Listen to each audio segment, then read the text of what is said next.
au plan social depuis 2009. Le tableau est chaque jour plus sombre. Les hôpitaux manquent de tout. Personnel, médicaments, lits, eau potable. Les femmes à terme se libèrent à même le sol des couloirs des rares maternités encore fréquentables ou simplement des centres hospitaliers ou autres dispensaires.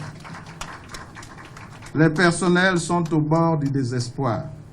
Un désespoir qui n'a d'exutoire que les grèves à répétition. Alors que pendant le même temps, les gouvernements qui se relaient continuent à construire des hôpitaux ou des centres hospitaliers universitaires modernes, sans chercher à se résoudre au préalable ou concomitamment la problématique du personnel qualifié et des moyens nécessaires à un fonctionnement efficient de ces structures. Sans envisager de remettre à niveau et d'améliorer le fonctionnement des hôpitaux de référence qui existent dans chaque province et qui avaient pour vocation à rapprocher des populations l'offre de soins à l'intérieur du pays. Dès lors, on ne peut être surpris de constater que ces hôpitaux régulièrement désertés par les malades soient devenus de véritables mouroirs.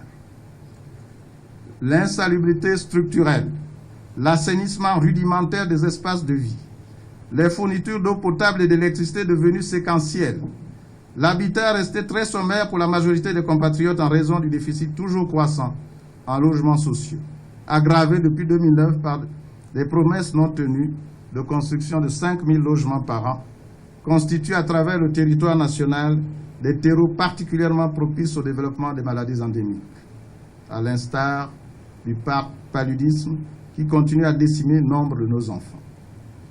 Le système scolaire de notre pays est paralysé. 30% des élèves sortent du système sans qualification, tandis que 60% échouent durant leur premier cycle universitaire.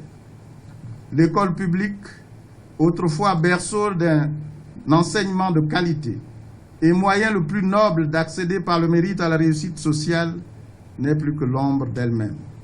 Les actes de nombreux états généraux de l'éducation croupissent dans les placards des bureaux.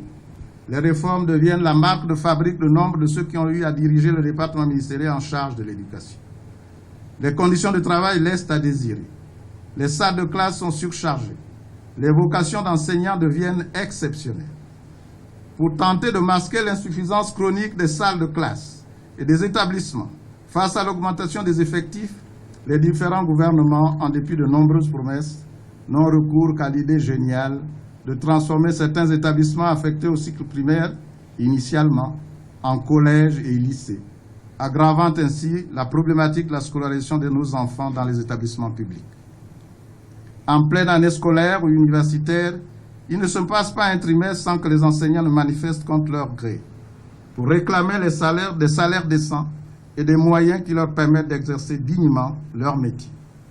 À Libreville, comme à l'intérieur du pays, les apprenants passent plus de temps dans la rue que dans les salles de cours, lorsqu'ils ne sont pas embastillés sans jugement ou interpellés par des forces de l'ordre qui s'affranchissent allègrement et régulièrement des franchises universitaires pour élire domicile dans les campus.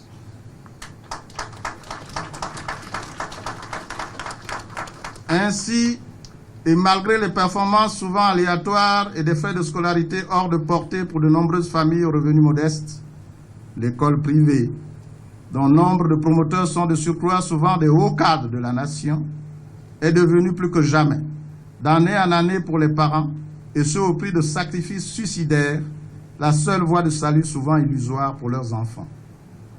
Malgré les promesses réitérées des résorptions progressives, le chômage qui touche près de 30% de la population active, voire 40% des jeunes en âge de travailler, condamne ces jeunes à l'oisiveté, mère de tous les vices, et particulièrement les jeunes filles, à la prostitution à peine déguisée. Le travail ne séduit plus. L'argent facile et la rente fascinent. La culture du mérite ne fait plus recette. L'enrichissement immédiat et à tout prix accroît la propension à la corruption et à toutes les dérives.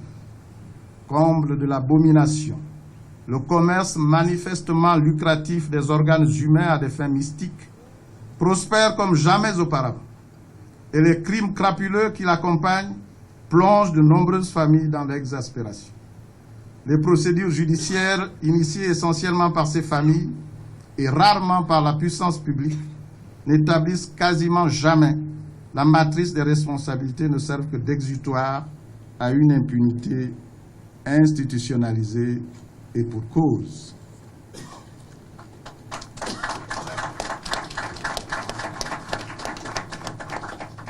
L'endoctrinement éhonté et généralisé de la jeunesse et des élites du pays, moyennant l'appât de l'argent facile, le mirage des nominations fantaisistes dans l'administration et l'enrôlement dans les sectes de tout genre ne sert souvent qu'à les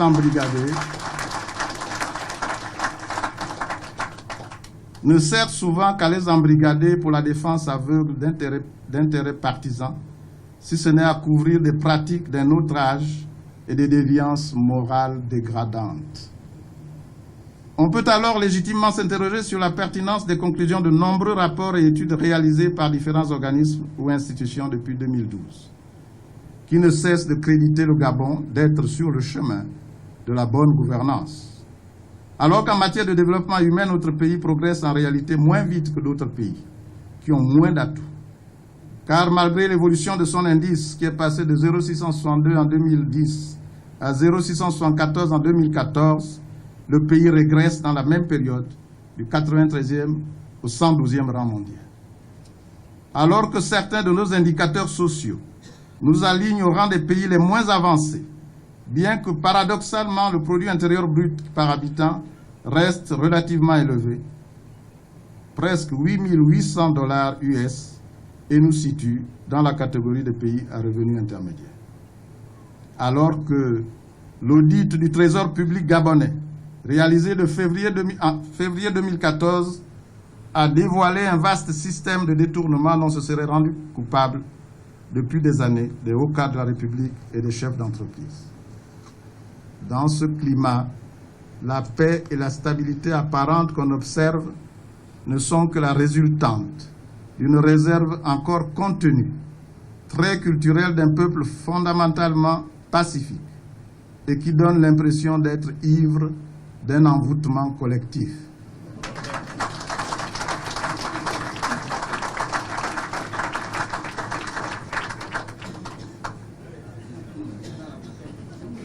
Mais qui, poussé dans ces derniers retranchements, n'hésitera pas à affronter la violence aveugle d'un appareil répressif déjà programmé et aux ordres.